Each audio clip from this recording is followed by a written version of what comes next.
In 1978, a century after its founding, Troon at last received its royal status. But the regality of these links on the western coast of Scotland had long been understood. The club motto is as much by skill as by strength, and though it looks benign at first, those who know Troon say it can take a lifetime to learn its infinite complexities.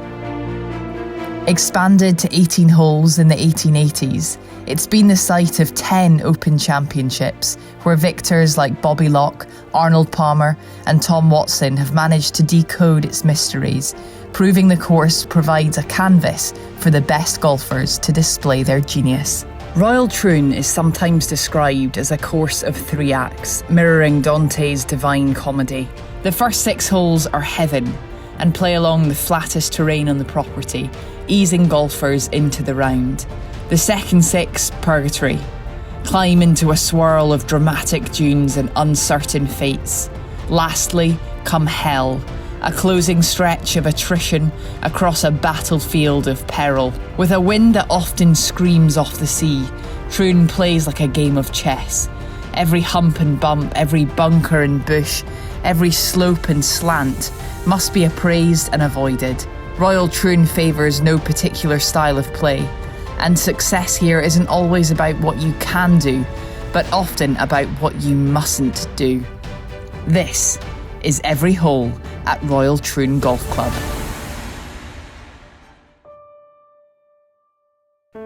The squawks of seagulls you hear on the first tee just feet from the beach should be a portent of the possibility of a birdie on the first hole.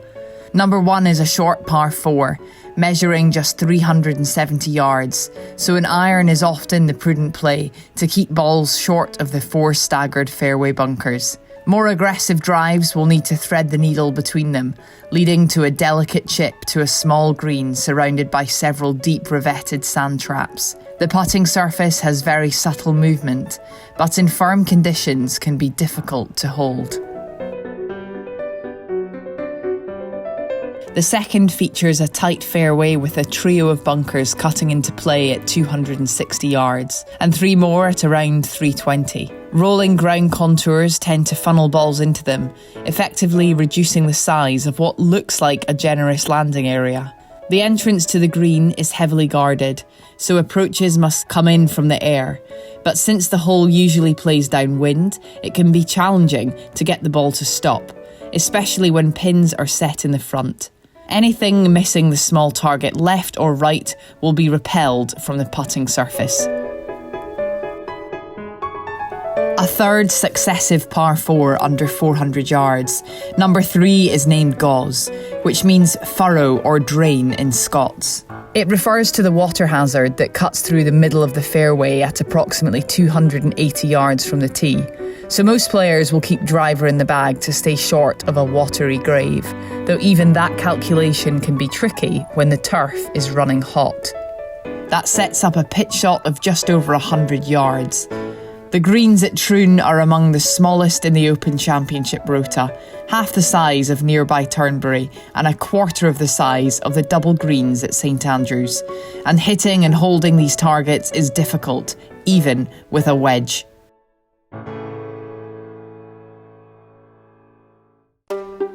Next up is Troon's first par 5, where the prevailing breeze will give most players the chance to get near the green in 2 shots. The penalty for a wayward drive, however, is extreme.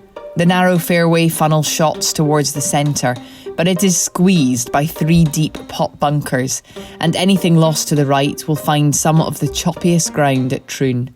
3 more revetted bunkers protect the narrow front section of a green that has a spine running through the centre, making back right pins especially tough to access.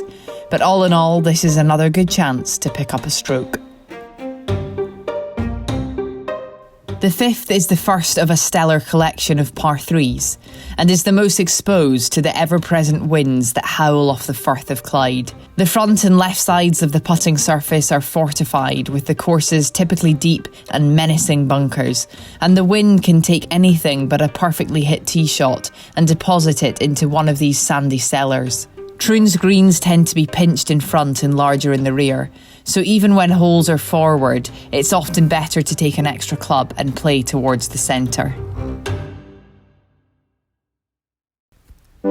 Troon has both the longest and shortest holes on the Open Championship rota, including the 6th. Called Turnberry, the hole was a late addition to Troon, created after 1900 when club professional Willie Fernie combined the existing 6th and 7th holes, a par 4 and a par 3, into one ferocious par 5, with a green nestled into a pocket of beachfront dunes.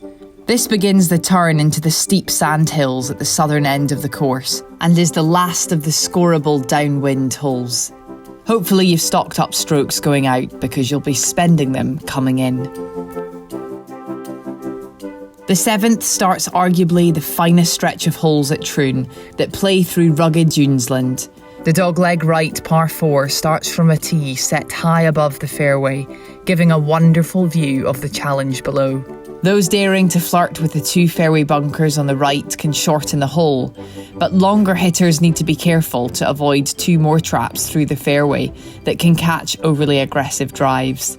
The green, bracketed by hillocks and penal bunkers, is the opposite of most at Troon, wide in the front and narrow at the back, so playing to the first third and putting to rear hole locations is the smart tactic.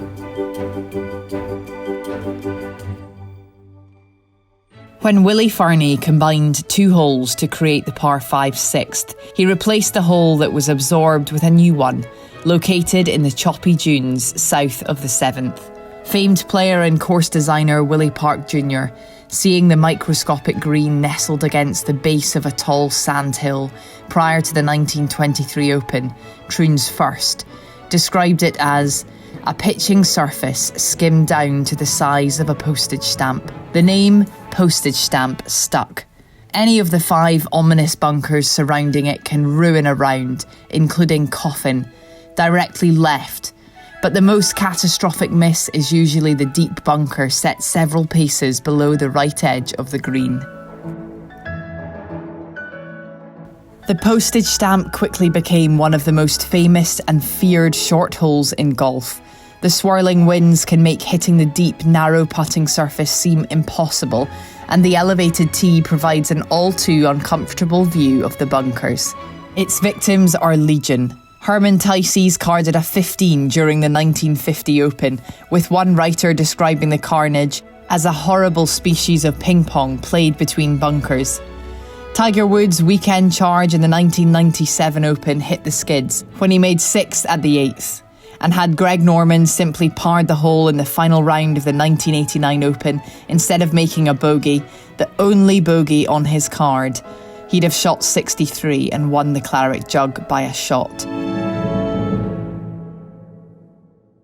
The 9th is a mid-length par 4 that plays to the far southern boundary of the property, and the key is to squeeze a drive past the spectacle bunkers on the left. The low green, located at the farthest point from the clubhouse, is one of the more inviting targets. Unguarded and set against hummocks that screen the course from an adjacent holiday park. Prestwick, the site of the first 12 Opens and 24 overall, is just 500 yards away, and once a year the 2 clubs play a 36-hole cross-country match across both courses, hopping from Troon's 9th green to Prestwick's 9th tee, stopping only for a well-earned lunch in the opposite clubhouse. The 10th turns back northward, and from the championship tee the drive is blind over the course's largest dune to a diagonal fairway. The hole's defence relies on the topography of the ground. There are no bunkers, and caution should be exercised to avoid the gorse and the hillocks just off the fairway. An accurate drive will still leave a long iron approach to a plateau green with a deep fall off to the right. Usually playing back into the wind, it's easy to underclub, so wise players know to take a little extra for the approach. Try not to be distracted by any low-flying aeroplanes coming into land at the nearby airport. Railway is a long, brutal par 4 and one of the most challenging holes in championship golf. In fact, in both 1997 and 2016, it was the most difficult hole in relation to par the professionals played all year. Even the great Jack Nicklaus recorded a 10 here in the 1962 Open. The blind drive is an intimidating one, as there is no view of the fairway beyond a sea of prickly gorse fronting the tee. To make matters worse, the prevailing wind pushes shots towards the out-of-bounds train tracks on the right. Play too far left and the ball will be lost in the gorse. Too far right, same thing. It's not inconceivable that pushed approaches might even bounce their way onto a passing train.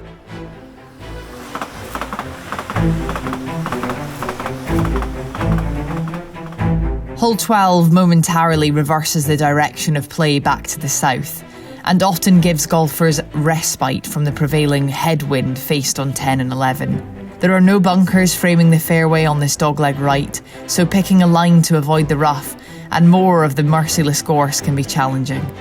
The second shot is played to a slightly elevated two-tiered green that's protected by a fall-off on the left and a single bunker on the right. The tiny putting surface requires a precise approach, as anything on the wrong level will likely result in a 3-putt bogey. The final 6 holes play back towards the clubhouse.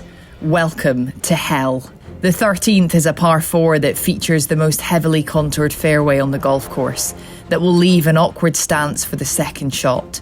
Caddies often advise players to aim at the distant black rocks in the sea to favour the left side and avoid bounding towards the wretched rough on the right, though that line brings into play several short-side pits and grassy hollows. The putting surface is relatively benign and slopes ever so slightly from back to front. Getting there is the hard part. The 14th is a mid-length par 3. Playing over small humps and hillocks to a green that sits nestled in the surrounding mounds. Club selection can be critical, as the putting surface is once again narrow at the front before mushrooming in the back, asking for shots to be played deep into the green. In heavy winds, a low, penetrating ball can be run up the tongue of the green and banked off the shoulders of the flanking bunkers to set up a makeable birdie putt. It may be your last one. The 15th heralds the start of one of the most testing finishes in the world of golf. In preparation for the 2016 Open, architects Martin Ubert and Tom Mackenzie shifted the fairway 40 yards to the left, offsetting the landing area onto more interesting topography. The drive must contend with 4 strategically placed pot bunkers, with the ideal line being down the left side, since the green sits in a punchbowl hollow behind fronting mounds that block views and access from the right. During his historic duel with Phil Mickelson in the 2016 Open, Henrik Stenson came to this green with a 1-shot lead and proceeded to hole a remarkable 51-foot birdie putt to all but seal the championship. The same gauze that intersects the third hole going out poses the same dilemma on this par 5 coming home. In the rare occasions the hole plays downwind, it can be carried by anyone with a 320-yard tee shot in the bag, but in reality all players will club down, short of the burn. That leaves over 250 yards to the front of the green for second shots that must bypass a bunker in the landing zone, short and another one left. Troon's revetted bunkers should generally be avoided at all costs, especially in the fairways, but hitting into them greenside in 2 at 16 might allow skilled players to splash out to get one last realistic look at birdie. Unlike its more famous postage stamp sibling, there is nothing short or sweet about this final par 3. Played to a plateau green with a cavernous bunker on the right, the 17th is named Rabbit. Not because it's cuddly, but because the putting surface is quick and elusive, falling away steeply on both sides. Keeping the tee shot on can feel like a miracle, something Nick Price, Jasper Parnevik and Ernie Els all didn't get when each missed the green and made bogey to lose the 82, 97 and 2004 Opens respectively. Hitting into any of the 4 menacing fairway bunkers on the home hole leaves little hope of reaching the green in 2. as Greg Norman learned at the end of the 1989 Open playoff with Calcavecchia and Wayne Grady. After his drive found the right bunker, he blasted into another bunker further ahead, then sculled his third over the green and out of bounds. For most others, it's a relief to finally emerge from hell and make it to the green set at the foot of the clubhouse, though the pressure isn't over until you hole out, since members will be watching closely from the bar. Henry Longhurst, the famous British writer and commentator, said that Royal Troon might be the most underrated links course in Scotland. Subtle in its challenge and beauty, the course must be played multiple times in multiple conditions to appreciate its complexities. Like the whisky that is produced on nearby Islay, Troon is a course to be savoured and studied. It demands precision and perfection. It's a chess match played out on a grand scale, and ultimately rewards those with both the skill and strength to unlock its well-guarded secrets.